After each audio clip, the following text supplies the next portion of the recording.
The glass hit the floor before she even understood what he had said to her. It shattered between her feet, dark liquor crawling across the polished black marble toward the most expensive shoes in the room, and for one long second the entire lounge seemed to hold its breath. Amara Sefu did not move. Her heart was slamming so hard she could feel it in her throat, a pulse beating somewhere behind her teeth, because the man whose drink she had just destroyed was not a man you destroyed anything in front of. Everyone in this city knew his face. Almost no one was brave enough to look at it directly. Kong Teo did not look at the spilled drink. He looked at her. He had been watching her for the better part of an hour, though she had not known it, the way a man watches something that does not belong in the room he owns. And now she had spilled an entire glass across his table and frozen like prey, and instead of the fear he was used to seeing, instead of the bowing and the stammering, something else moved across her face. She was angry. At herself, at him, at the whole gleaming cruel room. He saw it, and it interested him more than anything had in years. He reached into his jacket and laid a thick fold of bills on the wet table. It was more money than she made in 2 months, placed there without a word, and she understood exactly what it was. It was not a tip. It was a leash. It was the price of her smiling, apologizing, and disappearing quietly so that powerful men could go on pretending the world arranged itself around their comfort.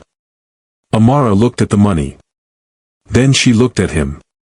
And she did the one thing no one in his world ever did. She told him the truth. She told him she would clean up her own mess, that she did not want his money, and that a man did not need to buy silence from someone who had nothing to say against him. Her voice did not shake. It came out low and even and certain, and every person near enough to hear it went very still, because no one spoke to Kong Teo like that and continued breathing comfortably afterward. She did not know who he was. That was the thing. She genuinely did not know, and somehow that made it worse, and somehow that made it perfect. Du Hyunsik was across the floor before the last word left her mouth. His boss's right hand had spent 20 years learning to read a room, and this room had just gone wrong. His hand was already moving, his weight already shifting to remove the problem the way problems were always removed here, quietly and completely. But Kong lifted 2 fingers off the table, barely an inch, and Hyunsik stopped as if he had hit glass. The boss was smiling. Not with his mouth. With something behind his eyes that Hyunsik had not seen in a very, very long time, and it frightened him more than any threat. For a moment nothing in the lounge moved. The music seemed to thin. The other guests had felt the shift the way animals feel a storm coming, and they suddenly found their drinks very interesting, their conversations very urgent, anything to avoid looking at the corner where a curvy waitress in a borrowed-looking apron stood toe-to-toe with the most dangerous man in the city and had not yet looked away. Then he stood up. He rose to his full height slowly, the way a man does when he has all the time in the world, and he buttoned his jacket, and he looked down at her with an expression she could not read at all. She braced for it. She braced for the threat, the humiliation, the security guards, the end of the only job that was keeping her small apartment lit. Instead, Kong Teo said something that made no sense to anyone within hearing distance. He told her to come to his office the next morning. He was offering her a job. She almost did not go. She stood at the base of his tower the next morning telling herself this was insane, that women like her did not get summoned to the top of glass buildings by men like that for any reason that ended well. Every instinct she had was screaming at her to turn around. But she needed the work, and underneath the fear there was something colder and steadier, a reason she had not told a single living soul, a reason that had been pulling her toward this exact building for longer than anyone knew. She squared her shoulders. She went inside. The doors opened onto a world she had only ever seen in films. The whole city lay spread beneath the glass like something he owned, and maybe he did. The silence up here was expensive. The air smelled of nothing, scrubbed clean of any life, and Amara stood in the doorway of a room larger than her entire building and felt how small a person could be made to feel without anyone saying a word. He was waiting at the window. He did not turn around right away, and when he did, he looked at her the same way he had in the lounge, like she was a question he had not finished asking. He told her the job plainly. His household needed someone to manage it, to run the things he had no patience for, to be present in his home. The pay he named made her stomach drop. It was obscene. It was the kind of money that changed a life, or ended one. She knew there was a catch. There was always a catch with men like him. She just did not yet know it would be her. Hyun-sik told him it was a mistake. He said it the moment she was gone, in the low careful voice of a man who had earned the right to say hard things to his boss and still wanted to be careful saying them. A stranger in the house. A woman no one had vetted, no one had bought, no one had broken. It was a security risk wrapped in a pretty excuse, and they both knew Kong did not collect people for no reason. Kong turned the pen over in his fingers and said only that he wanted her watched. Not removed. Watched. And Hyun-sik felt the floor tilt, because that was not how his boss spoke about a threat. That was how he spoke about something he wanted to keep. She moved in 3 days later with everything she owned in one suitcase. The room they gave her was warmer than the rest of the cold beautiful penthouse, and she hated how much she liked it. She told herself she was here for one reason and one reason only, that she would do the job, find what she had come to find, and disappear before anyone learned her real name behind the name she gave. She unpacked carefully. She kept her secret folded at the very bottom of the bag, beneath everything, where no one would think to look. What she had not planned for was him. She had planned for a monster. She had not planned for a man. He started eating in the kitchen. It happened by accident the first time. She was cooking something that filled the dead clean air with the smell of actual food, garlic and pepper and something her mother used to make, and he drifted in from his cold study like a man following a sound he had forgotten existed. He sat at the island and he ate, and he said almost nothing, and the next night he did it again. She caught herself laughing at something he said, low and dry and unexpectedly funny, and her own laugh surprised her so much she nearly dropped the spoon. Her heart did a small stupid skip. She told it firmly to stop. It did not listen. He did not understand what was happening to him. Kong Tae-oh had built his entire life around control. He controlled rooms, men, fear, outcomes. He had not felt the floor move under him since he was very young, and he had promised himself it never would again. Yet there was a woman in his kitchen humming to herself, unbothered by who he was, treating him like a person instead of a power, and something he had buried so deep he had forgotten its shape was beginning to stir. And here is where I have to ask you for something, because if your chest is already tightening wondering what he wants from her, do one thing for the person bringing you this story. Tap that subscribe button. Not because anyone is demanding it from you, but because it tells this channel that the long nights spent building stories like this one are reaching the exact people they were made for. Every single subscribe is a quiet signal that you want more of this, and it is the only reason Afro-K Timeless Stories can keep crafting worlds this dark and this beautiful for you. Now stay close to me, because what he is about to do next changes everything between them, and there is no coming back from it. That night, when the penthouse was dark and silent, she did what she had come to do. She slipped into his study with her heart pounding against her ribs, and she opened the drawers she was never meant to open, and her hands shook as she searched. Because everything she had said about needing the job was true, but it was not the reason. The reason was a name. A name connected to her family, to a loss that had hollowed her out years ago, to a debt of blood and money that had never been paid, and every thread she had pulled led here. To this house. To this man. She did not know yet whether he was the answer to her grief or the cause of it. Her fingers closed on a photograph. It was old, creased soft at the corners, and when the thin moonlight fell across it her whole body went cold. She knew that picture. She knew the people in it. And she knew, in a single sickening rush that stole the air from her lungs, that the man whose kitchen she laughed in, the man whose smile she had started to wait for, was tied to the worst night of her entire life in a way she had never imagined possible.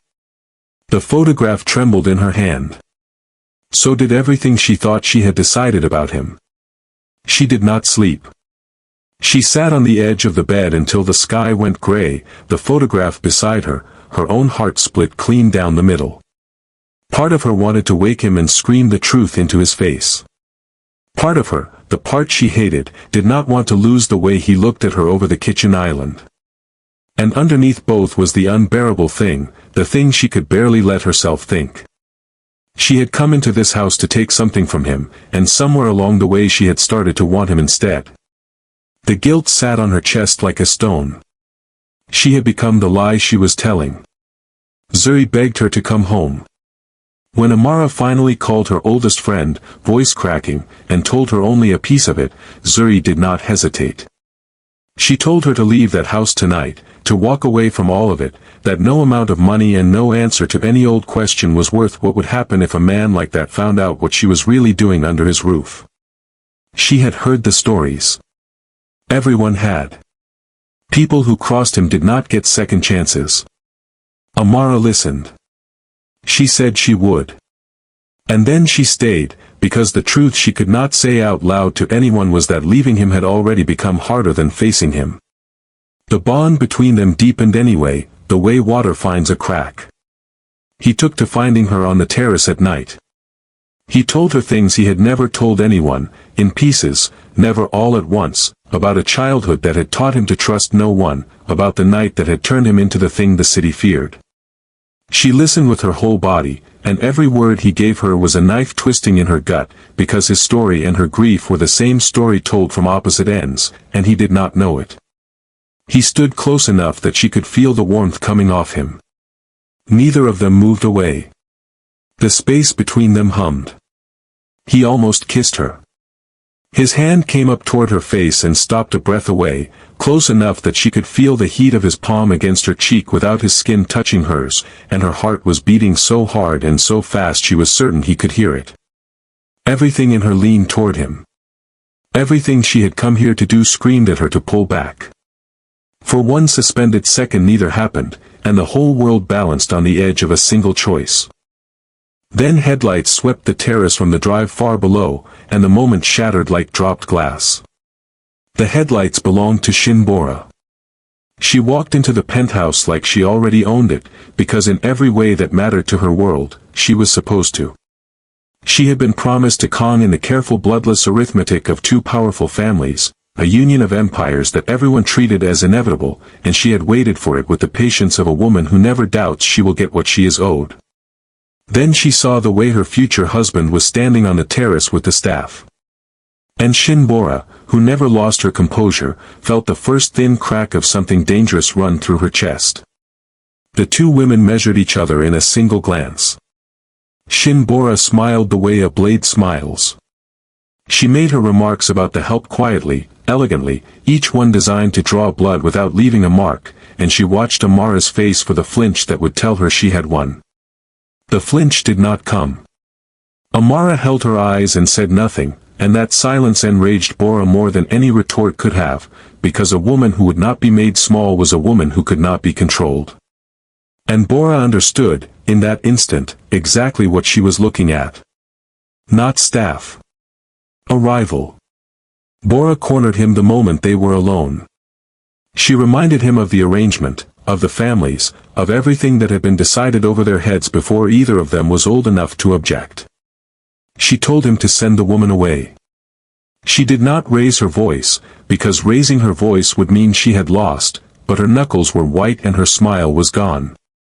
Kong listened to all of it with the flat patience of a man hearing a transaction described. Then he told her, very simply, that Amara stayed. And the temperature in the room dropped 20 degrees, because Shinbora had just learned she was capable of being refused. That was her mistake, and his.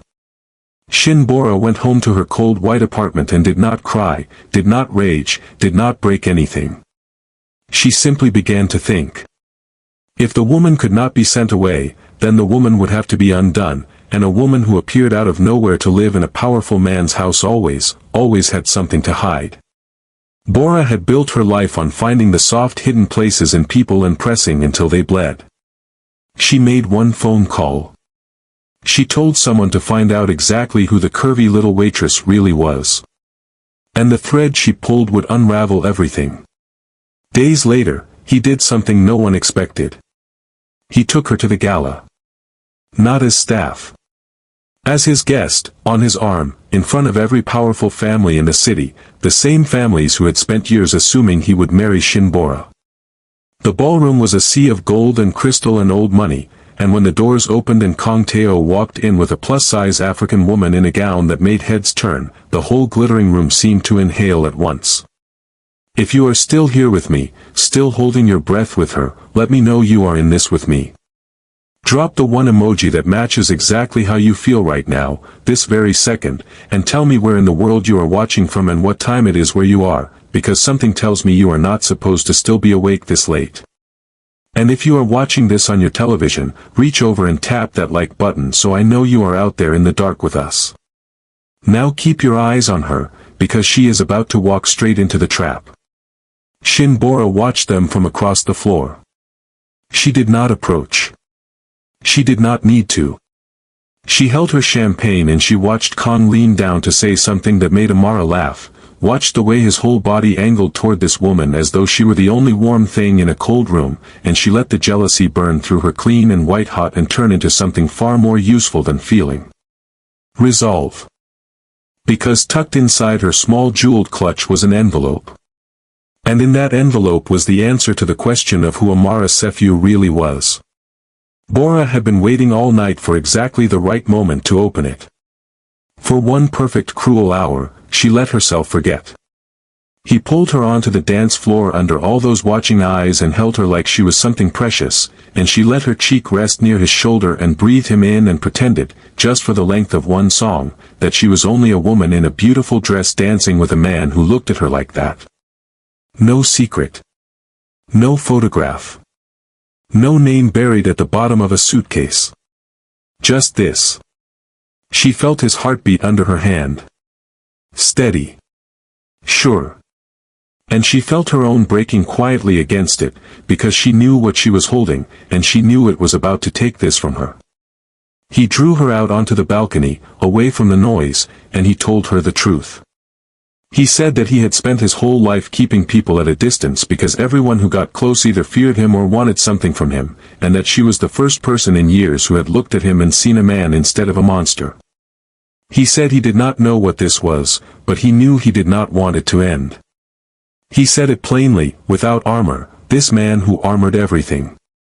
And Amara stood there with his honest heart in her hands and the lie of her entire presence sitting like acid in her throat, and she opened her mouth to tell him everything.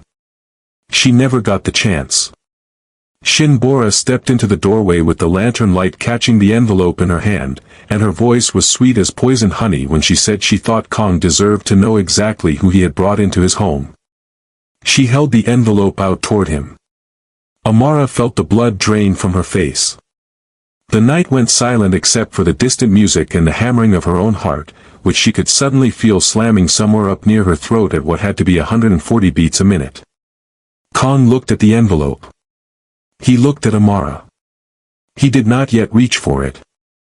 He took the envelope from Bora's hand. He did not open it. He held it, and he turned to Amara, and he asked her, in a voice gone very quiet and very cold, whether there was something she wanted to tell him first.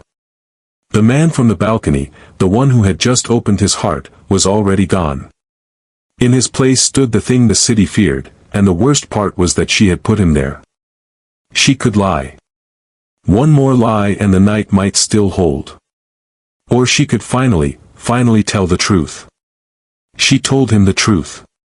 She told him her real name, the one she had buried at the bottom of a suitcase, and she watched the moment it landed, watched his face change as he recognized it, watched years of his own buried history rise up behind his eyes. She told him she had come into his house on purpose. She told him why. She told him about the night that had destroyed her family and the name that had led her, thread by thread, to his door. And Kong Teo went absolutely still, because the name she spoke was tied to the single greatest secret of his life, the one thing he had killed to keep buried. He whispered something then. A single name. Hers, the real one, the one from his own past. And the way he said it, with shock and recognition and a grief that mirrored her own, told her everything she had refused to let herself believe. He had known her family. He had been there. The night that had hollowed her out and the night that had made him a monster were not two stories at all. They were one. And the thing standing between them now was not a lie she had told. It was a truth neither of them had survived. Shinbora's triumphant smile froze on her face, because this was not the destruction she had planned. This was something else entirely, something neither she nor anyone could control. Kong took one step toward Amara, his hand reaching out, his mouth opening to say the one thing that would either save them both or end them. And that is exactly where I have to leave you. If your heart just dropped the way hers did, you already know this cannot be where it ends. The only way part 2 comes is if you tell me you need it. Comment the words part 2 right now, as loud as you can in that box, because the more voices I see, the faster the next part arrives. Do not let her story stay frozen on this balcony. Tell me to keep going.